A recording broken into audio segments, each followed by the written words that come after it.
मिळेल, तिथल्या मुलांना त्या ठिकाणी धंद्याच्या दृष्टीने कशी संधी प्राप्त होईल, ह्या सगळ्या गोष्टी आम्ही आव्हान म्हणून स्वीकारतोय आणि याच्यात बऱ्याचशा आम्ही त्या ठिकाणी यशस्वी झालोय. माझी एक सहकारी भाग्यश्री बोर्ड खुणावते तुम्हाला प्रश्न विचारायचा म्हणून दिला मगापासून. मुंबई मेट्रो प्रोजेक्ट वरळी आता बांधला जातोय, तो स्वागतासाठी आहे की विरोधासाठी? आता मी मगाशी एक वाक्य म्हटलं की आम्हाला विकास हा स्वीकारला पाहिजे, बरोबर आहे. परंतु विकास स्वीकारित असताना मूळ माणसाचं अस्तित्व जर कुठे नष्ट होत असेल, त्याला कुठेतरी बाधा येत असेल, तर तेही आम्हाला पाहिलं पाहिजे आणि त्या दृष्टीने आम्ही चर्चा करतोय.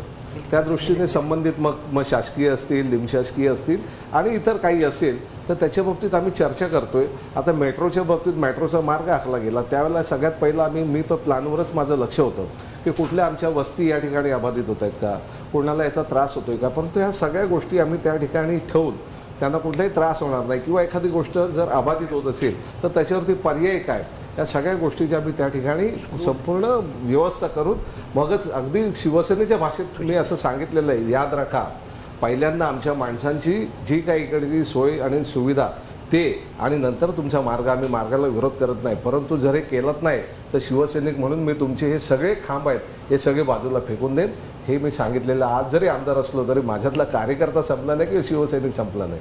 आता माईक तिकडे गेलेला आहे, पत्रकार नेत्यांप्रमाणे पत्रकारांकडे पण माईक आला की जात नाही इतर इकडे बघा. आता सर, शिवसेना आणि निवडणुका जवळ आल्या की शिवसेना आणि भाजपामध्ये नेहमी खटके उडत असतात. यावेळी पारदर्शकतेचा मुद्दा समोर आलाय.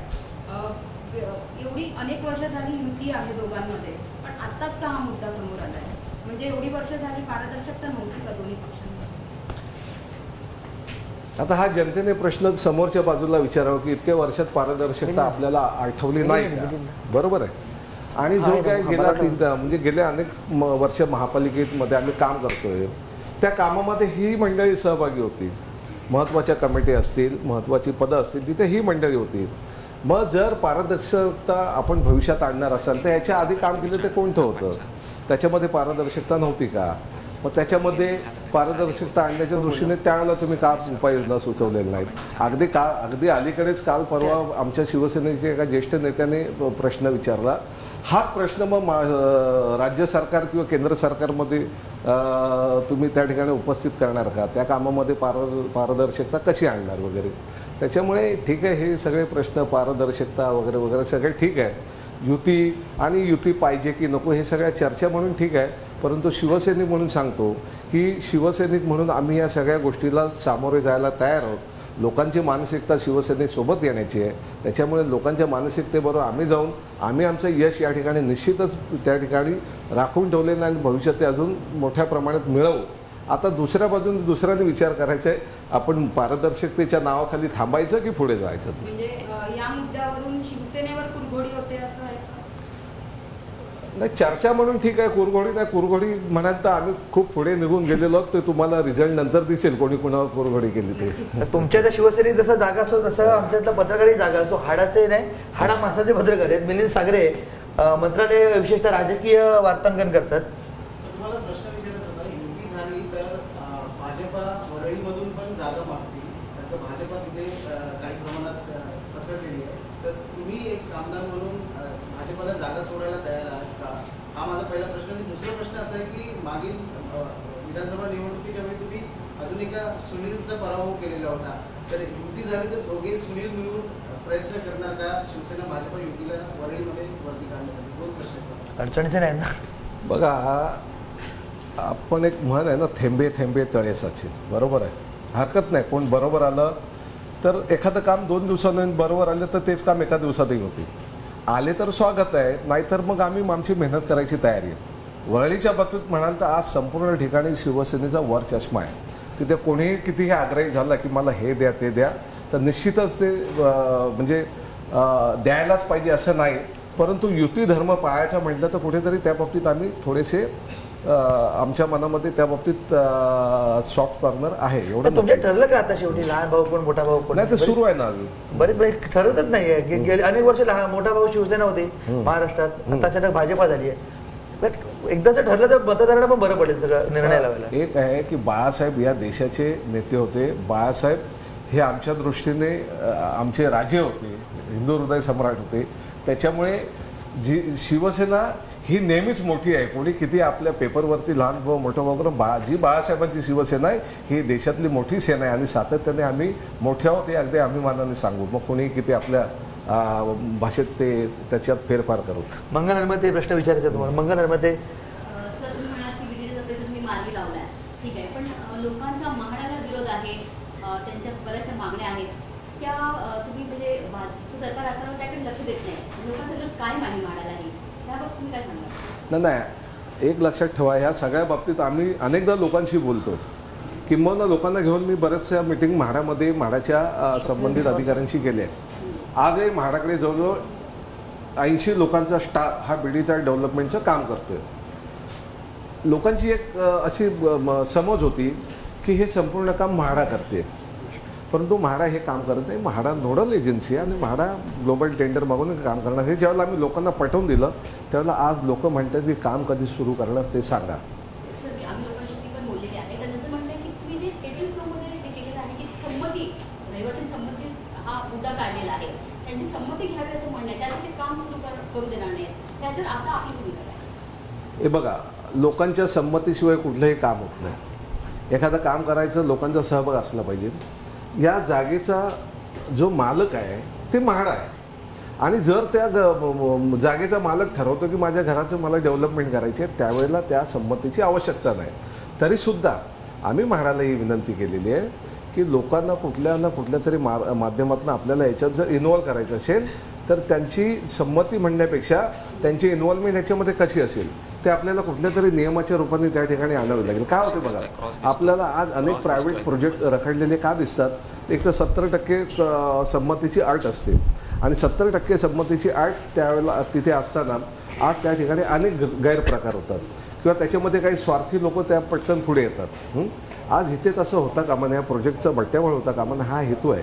कारण त्या जागेचा मालकच तुम्हाला डेव्हलप करून ती जागा देतो, त्याच्यामुळे संमती वगैरे हा प्रश्न नाही. परंतु लोकांना याच्या बाबतीत काही पर्याय पाहिजे असेल तर आम्ही चर्चा करू. म्हाडाने याच्यामध्ये चर्चा करून एक आमदार म्हणून त्यांचा मी या बाबतीत लोकांच्या समोर जायला तयार आहे. नितेशना प्रश्न विचारायचा तुम्हाला. नितेश म्हटल्यावर जरा आज आणि आज हेडलाईनमध्ये नितेशच आहेत. काय ते शिवसेना पिछले साल नंबर 1 पार्टी थी 36 दलों में, जिसमें सबसे ज़्यादा डोनेशन मिला, 85 करोड़ 143 डोनेशन. तो उसके बाद आपका नंबर आता है जो अभी नई पार्टी है. तो शिवसेना का क्या स्टैंड है कि RTI जो है काफ़ी पहले से आ रही है वो पार्टीज में लागू होनी चाहिए नहीं? और दूसरा सवाल जो है, अभी रिसेंटली शिवसेना का सर्वे आया था जिसमें पार्टी को 30 से 40 सीट का बेनिफिट हो रहा है BMC में. इसके बाद भी शिवसेना और BJP में अलायंस की बात चल रही है. तो कहीं ना कहीं शिवसेना को सेल्फ प्रेफरेंस नहीं है अपने सर्वे पे, या फिर वो कुछ और इसने जो गठबंधन की बात आगे बढ़ा दी है या कुछ और? नहीं, देखो समोर तेच आहेत.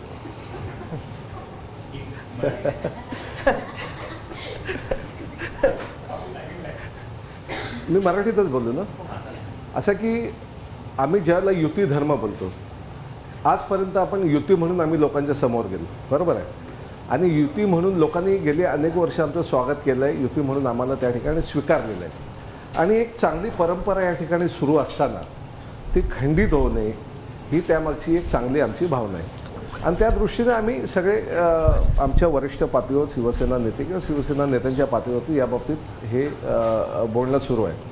आणि असं आहे की युती तोडावी, युती तोडून पुढे जावं ह्या मतापेक्षा युतीच्या माध्यमातून एखादी गोष्ट आम्हाला सहज शक्य होत असेल तर ते करूया. त्याच्यासाठी कार्यकर्त्यांना वेठीस धरणं किंवा कार्यकर्त्यांच्या मध्ये दुफळी निर्माण होणं ह्या सगळ्या गोष्टी आल्यात त्याच्यासोबत.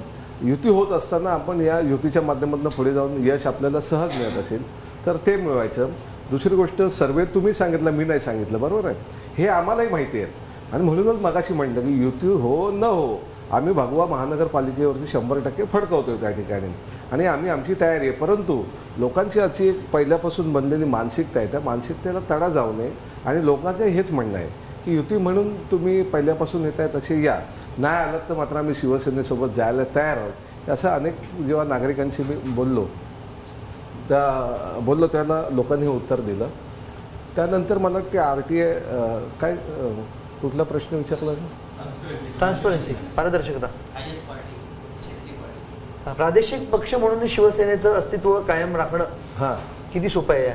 कारण प्रादेशिक पक्ष म्हणून एकेकाळी शिवसेना खूप वरच्या स्थानावर होती. आता हे स्थान दिवसेंदिवस खाली येत चाललेलं आहे. आता आम्ही गोव्यात इलेक्शन लढतोय, आम्ही उत्तर प्रदेशमध्ये निवडणुका लढवल्या आणि आम्ही तिथे जवळजवळ 40% मतं आम्ही उत्तर प्रदेशमध्ये घेतले. आम्ही 30 ठिकाणी तिथे 3ऱ्या नंबरवरती होतो. त्याच्यामुळे आता प्रादेशिक पक्ष ही व्याख्या माझ्या मते तरी आमच्या बाबतीत लागू होत नाही. दुसरी गोष्ट, शिवसेना आजही महाराष्ट्रामध्ये ठीक आहे, विधानसभेच्या निवडणुकीत काही सीट्सच्या बाबतीत आम्ही मागे पडलो, परंतु कार्यकर्त्यांचं नेटवर्क, कार्यकर्त्यांचं असलेलं प्रचंड जाळ्यान संपर्क, ह्या सगळ्याच्या बाबतीतनं आम्ही शिवसेना आजही नंबर 1 आहे. तुम्ही फक्त आमदार आणि लोकप्रतिनिधी यांच्या माध्यमातून त्या ठिकाणी काउंट करून आम्हाला त्या ठिकाणी दुसऱ्या किंवा सेकंडरी याच्यावर आणू नका. तर एक ताकद म्हणून आणि कार्यकर्त्यांचं नेटवर्क म्हणून आजही आम्ही महाराष्ट्रात नंबर 1 आहोत. ताकद म्हणून जर मोठं व्हायचं असेल, मला किंवा सर्वसामान्य मतदारांचं सुद्धा यावर एकमत असेल की जर तुम्हाला मोठा पक्ष म्हणून पुढे यायचं असेल तर एकट्याच्या बळावर जिंकावं लागेल. एक प्रश्न इथे फेसबुकवर सुद्धा आलेला आहे. स्वप्नील सावरकर कार्यकारी संपादक आहेत मुंबई लाईव्हचे, त्यांनी प्रश्न विचारला आहे, युती झाली तर फायदा होईल की नुकसान? साधा सरळ प्रश्न थेट. आजही शिवसैनिकांचा कल आहे की एकला चलो रे. लक्षात ठेवा, आजही शिवसैनिकांचा कल आहे एकला चलो रे. तुम्ही वाचलं असेल, भाजपचे पण काही कार्यकर्ते त्यांशी म्हणत होते एकला चलो रे. आम्हाला एक आत्मविश्वास आहे की आम्ही एकला चलो रे म्हटल्यानंतर निश्चितच आमची आज ताकद वाढलेली आहे. आमची ताकद वाढलेली आहे, त्याचा निश्चित आम्हाला फायदा होईल. परंतु कुठेतरी ज्यावेळेला युती धर्म ह्या गोष्टी आम्ही करीत असतो तर त्या धर्माचंही त्या ठिकाणी आपण पालन केलं पाहिजे. याच्यापासून आम्ही पळत नाही. आता हे पवित्र नातं आहे ते आम्ही जपण्याचा प्रयत्न करतोय. आता ते नातं ठेवायचं की तोडायचं हा याचा विचार टाळी एका हाताने वाजत नाही तर दुसऱ्या हाताने सुद्धा तो विचार केला पाहिजे. काय दर निवडणुकीत टाळी काय ते कळत नाही मला. गेल्या निवडणुकीत पण टाळी मागत होते लोक, या निवडणुकीत पण टाळीचा विषय निघतोय. गेल्या निवडणुकीत सुद्धा अनेक विषय होते, कोण कोणाला डोळा मारताय, आधी कोणी डोळा मारला नंतर कोणी डोळा मारला. काय नेमका प्रकार काय आहे? टाळी हवी आहे तुम्हाला, डोळा मारून घ्यायचं की नाही? टाळी वाजवता आली नाही ते टाळ वाजवायला लागले दुर्दैवाने. परंतु आजच्या घडीला हे आत्ता तुम्ही सांगितलं की सर्वेच्या आणि याच्या माध्यमातून शिवसेना फार पुढे गेलेली आहे. त्याच्यामुळे कार्यकर्त्यांचा, शिवसैनिकांचा आत्मविश्वास बळावलेला आहे. गावोगावातील शिवसैनिक आम्ही ज्यावेळेला, मी पण संपर्क प्रमुख आहे, मी नगरमध्ये संपर्क प्रमुख आहे, आम्ही गावागावात फिरत असतो त्यावेळेला लोक सांगतात की आपली ताकद इथे मोठी आहे, एकला चलो रे, आपण एकट्याने आपले यश या ठिकाणी संपादित करू. अगदी तुम्हाला झलक बघायची असेल तर घोडा मैदान जवळ आहे, उद्या जिल्हा परिषदेच्या निवडणुका आहेत, त्या निवडणुकीच्या निकालावरून तुम्हाला निश्चित लक्षात येईल की आम्ही कितीतरी पुढे गेलो. हो, त्या दणक्यात आधी शिवसैनिक बोलतायत. भाग्यश्रीला आणखी प्रश्न विचारायचे, म्हणजे मला वाटतं पुढची मुलाखत तीच घेणार आहे तुमची. सर, मुंबईकरांच्या रिलेटेड प्रश्न, मुंबई खड्डेमुक्त कधी होईल? आणि दुसरा प्रश्न, डिड यू नो प्रभावी वाटतं की करून दाखवलं अधिक जास्त प्रभावी वाटतं? आम्ही जे काय करू ते प्रभावी आहे, लक्षात ठेवा. दोन्ही गोष्टी ह्या जबरदस्त प्रभावी आहेत म्हणून त्याची चर्चा सुरू झाली. जर ते प्रभावी नसत्या तर चर्चेला त्या आल्याच नसत्या.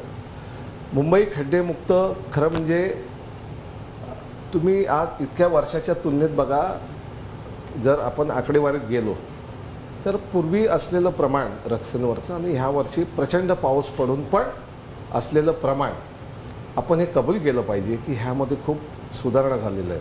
असं आहे की टेक्निकली या मुंबईच्या रस्त्यावरती मी पण नगरसेवक म्हणून काम केलं आहे, दिवसा रात्र उभं राहून आम्ही रस्त्यांची कामं केली आहेत. या मुंबईच्या रस्त्यावरचं ट्रॅफिक, नैसर्गिकरित्या पडणारा पाऊस, बरोबर आहे, आणि या सततच्या वर्दळीमुळे या ठिकाणी एखादं काम करून, आज समजा आज मी एखादा रोड बनवला तर खरं म्हणजे तो रोड 24 तास बंद असायला पाहिजे.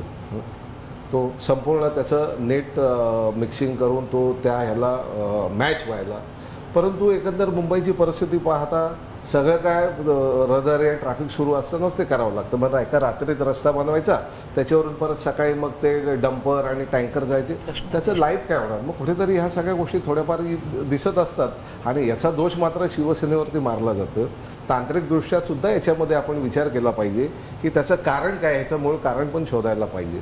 सातत्याने एखादा शिवसेनेचे नेते, आज आदित्य असेल किंवा उद्धव साहेब असेल, रात्रभर फिरून ज्याला ते काय शो म्हणून जात नाही. त्यांना पण कुठेतरी चिंता आहे की माझा पक्ष सत्तेवर बसला आहे, माझ्या पक्षाकडून अपेक्षा आहे. आणि म्हणून रात्रभर फिरून ज्यावेळेला शिवसेनेची टीम, सभागृह नेते असतील, महापौर असतील, सगळी मंडळी फिरून हे काम करून घेत असतात. तर त्यामागे हेतू एवढाच असतो की हे काम चांगलं व्हावं आणि याचा लाभ जनतेला व्हावा. बोला. मानसी. मला असं काही तुम्ही आता बोललात की एकला चळवळीचा आमचा नारा आहे. तसं बघायला गेलं तर निवडणुकीची सूत्र जी आहेत ती कधीही बदलू शकतात. इन फ्युचर तर असं झालं की मनसे उत्सुक आहे तुमच्यासोबत युती करायला, तर शिवसेनेचं काय बाजू असतं? शिवसेना काय? काही विषय असतात ते त्या पातळीवरती चर्चा केली गेली पाहिजे. आज मी एक शिवसेनेचा सामान्य कार्यकर्ता म्हणून या ठिकाणी आलो आहे. परंतु ह्या सगळ्या, कारण शेवटी हे धोरणात्मक बाबी आहेत. मनसे युती असेल किंवा BJP युती असेल, या सगळ्या गोष्टी धोरणात्मक बाबी असल्यामुळे त्याचे निर्णय घेण्याचे किंवा त्या निर्णयाबद्दल चर्चा करण्याचे संपूर्ण अधिकार हे आमच्या पक्षप्रमुखांकडे निश्चित आहेत. आणि पक्षप्रमुख याच्याबद्दल जो निर्णय घेतील तो आम्हाला नेहमीच त्याचं आम्ही स्वागत केलेलं आहे. त्याच्यामुळे त्याच्यावरती मी भाष्य करणार नाही. परंतु ह्या सगळ्या गोष्टी चर्चेला येत असताना आम्हालाही त्याच्यामध्ये उत्सुकता असते. मात्र त्याचा आनंद मी या ठिकाणी आपल्या शब्दातनं घेतलेला आहे. पण जमिनीशी नातं असणारा कार्यकर्ता, शिवसैनिक म्हणा किंवा लोकप्रतिनिधी म्हणा म्हणून तुमची ओळख आहे. शाखा प्रमुख म्हणून तुम्ही शिवसैनिक म्हणून शाखा